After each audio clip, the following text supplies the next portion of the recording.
Mapinduzi, CCM, has unveiled its much-anticipated 2025 to 2030 Election Manifesto, outlining what is seen as an ambitious roadmap towards national transformation. Launched in Dodoma, the manifesto focuses on inclusive economic growth, infrastructure development, good governance, and social equity, promising to uplift both mainland Tanzania as well as Zanzibar. It also introduces new monitoring frameworks aimed at increasing accountability and transparency. But how transformative actually is this plan, and how realistic are their targets? Well, to unpack what this could mean for Tanzania's political landscape and economic trajectory, we're now joined by Dr Nicodemus Minde, who's a Tanzanian political analyst and researcher specializing in East African affairs. Thanks so much indeed for joining us, and welcome to the program. Thank you very much for having me, and good morning. Let's start with a broad picture. What's your first impressions of the CCM's manifesto? Well, of course, my first impression is the emphasis on good governance and, of course, infrastructural development and a focus on the economy. But be it as it may, you find that these are promises that the CCM, which has ruled for over 60 years, has been making for all those years. So the question is whether or not they have been implementing much of these big promises they have been making. And of course, we will be waiting to see whether the implementation of this 2025-2030 manifesto will be effective. All right, effectiveness to one side. Does it talk about reform, or is it more of the same? Well, there are a number of interesting things that have come out from this manifesto. One is the promise for a new constitution, which has not been within CCM policy. This is an agenda that has oftentimes been pushed by the opposition. So it was interesting to see the mention of a new constitution as part of these governance reforms. And it will be very interesting to see whether or not this promise or this pledge is going to be effective, because probably analysts are questioning, is this just but another election rhetoric, a pre-election rhetoric, or whether or not they're going to implement it. This is actually, for me, the biggest story coming out from this CCM manifesto.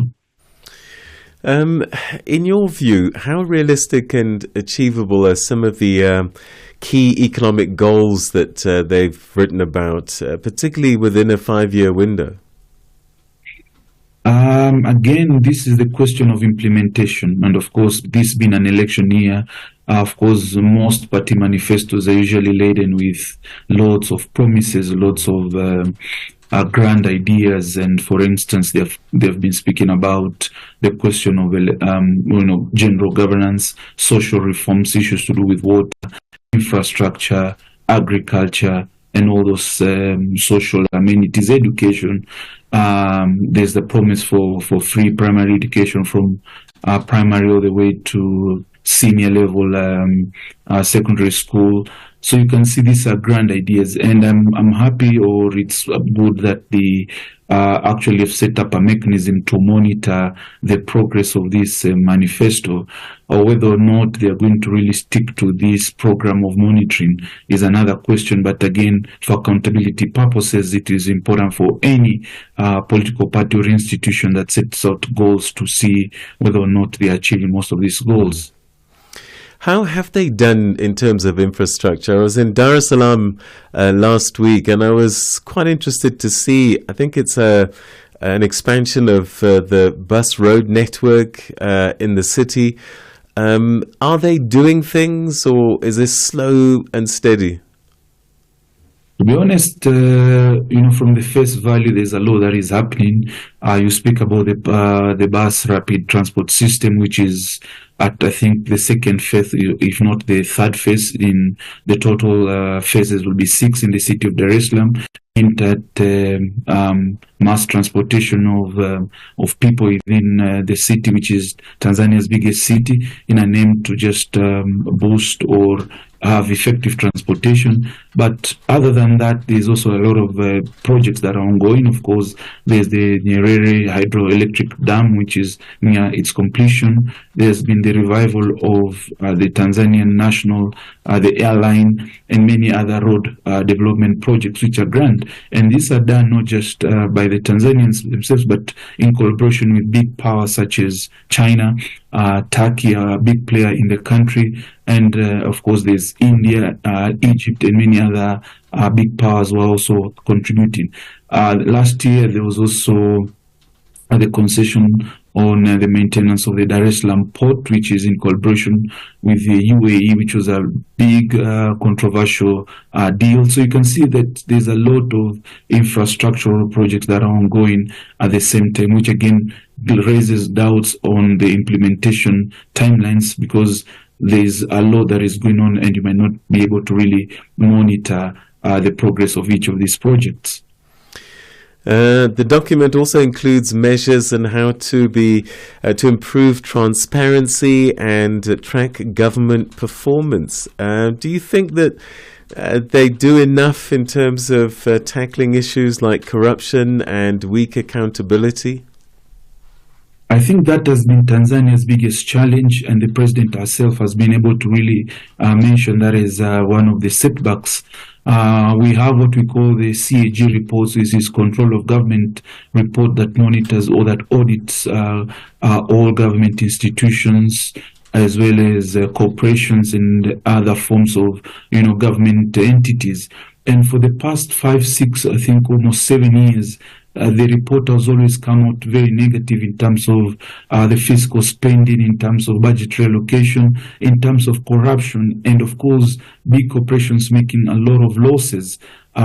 So this is much of a concern. So it will be interesting to see whether they are going to really implement most of these what they call fiscal measures aimed at improving transparency, because again, government corruption has been very high, and of course also external borrowing has also been a big concern. So it will be very, very interesting to see the implementation or monitoring of, or actually monitoring of this promise that they want to really bring about fiscal discipline, as well as government control and fiscal controls to curb all measures of corruption and illicit money flows and all matters related to economic discipline.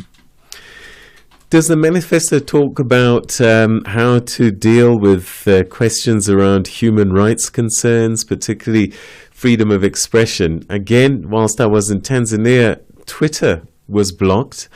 And just last week, I also spoke to activist Maria Sarungi Tsehai. And she tells a very, very difficult story about freedom of expression, particularly for journalists in the country. What's your take?